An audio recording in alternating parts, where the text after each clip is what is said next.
Your personal philosophy is the determining factor in how your life works out. So keenly observe your personal philosophy. Hello everyone, welcome back to my channel, or if you are new over here, welcome to my channel, and my name is Prashant. On this channel I post videos on how to speak English confidently, fluently, and with clarity. So if you are the one who really wants to improve your English communication, then this channel is specially for you. I request you to please subscribe to this channel and hit the bell icon because consistency is the key. And once you subscribe to this channel, you will come to know what consistency is. So without any further delay, let's jump directly into the video. आप सभी को sentences बनाना तो आ गए हैं, चाहे वो prohibitory sentences हो, चाहे ऑर्डर सेंटेंसेस हो। और अभी तक आपने मेरी प्रीवियस वीडियोस नहीं देखी हैं जहां पर ऑलरेडी ढेर सारे ग्रामर के रूल्स डिस्कस किए हुए हैं, I request you all to please watch them first. आज हम पढ़ने वाले हैं रिक्वेस्ट सेंटेंसेस, जिन्हें हिंदी में कहते हैं अनुरोध सूचक वाक्य। तो ये सारे वो वाक्य लिखे हैं जिनमें रिक्वेस्ट पता चल रही है कि क्या रिक्वेस्ट किया जा रहा है, क्या अनुरोध कोई किसी से कर रहा है। तो सबसे पहले आप सभी के लिए इन वाक्यों को मैं रीड कर देता हूं। कृपया बैठ जाइए, अनुरोध हो रहा है, रिक्वेस्ट हो रही है कि कृपया बैठ जाइए। मुझे कृपया मुझे एक कलम दे दो, दया करके मेरी मदद कीजिए, आप कल अवश्य आएं। अब यहाँ पर फोर्स भी कर रहे हैं और रिक्वेस्ट भी कर रहे हैं कि कल कुछ स्पेशल है तो आप जरूर आएं। तो ऐसे सेंटेंसेस में हम देखेंगे कि इन्हें हम कैसे बनाते हैं, जहां से एम्फसाइज हम किसी को करते हैं, किसी को फोर्सफुली कहते हैं, और रिक्वेस्ट भी है साथ में।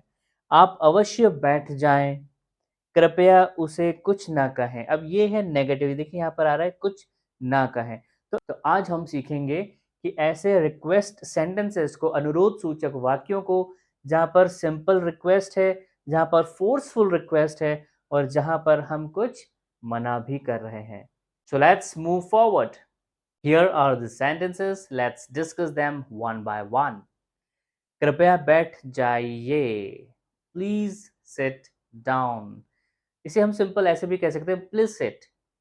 तो यह है कृपया बैठ जाइए, प्लीज सिट डाउन।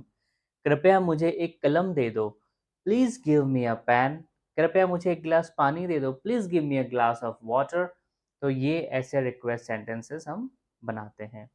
दया करके मेरी मदद कीजिए, काइंडली हेल्प मी। दया करना, काइंड हार्टेड, दया का भाव। तो दया करके मेरी मदद कीजिए, काइंडली हेल्प मी। प्लीज और काइंडली को एक साथ ना यूज करें आप लोग, प्लीज काइंडली नहीं नहीं, क्योंकि both the words belongs to request. तो कोई एक शब्द हम यूज करें, या तो प्लीज लगाकर बोल सकते हैं, प्लीज हेल्प मी ऐसा भी कहा जा सकता है, काइंडली हेल्प मी ये भी करेक्ट है। आप कल अवश्य आए। अब यहाँ पर हम फोर्स कर रहे हैं, एम्फसाइज कर रहे हैं, और रिक्वेस्ट भी कर रहे हैं। तो प्लीज डू कम टुमारो। जब भी हमें एम्फसाइज करना है, फोर्स करना है, तो हम लगाते हैं प्लीज डू कम टुमारो। आप अवश्य बैठ जाएं, please do sit down. Please do sit down. कृपया उसे कुछ ना कहें। अब नेगेटिव सेंटेंसेस जहां पर न यानी कि नॉट आएगा, तो please do not tell him और हर एनीथिंग। हिम मेल्स के लिए यूज होता है और हर फीमेल्स के लिए यूज होता है। तो आप जो भी यूज करें, जिससे बात कर रहे हैं, आगे हम इंफॉर्मेशन दे रहे हैं कि उन्हें मत बताना। खैर यहाँ पर तो काफी आदत है कि बता करके कहते हैं कि अब देख हमने तुमको बता तो दिया, लेकिन अब तुम उसको मत बताना, राइट। तो ये उसी टाइप का सेंटेंस है, please do not tell him anything और please do not tell her anything.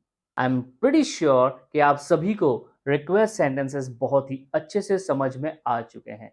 If not, watch this video, practice these sentences once again. If you have not watched my previous videos, please watch them. अगर आपने इस channel को अभी तक subscribe नहीं किया है, I request you all to please subscribe to this channel because consistency is the key. Well, that's all from my side. See you in the next video with same energy, enthusiasm, and lot of practice. Till then, bye bye, take care, and practice well.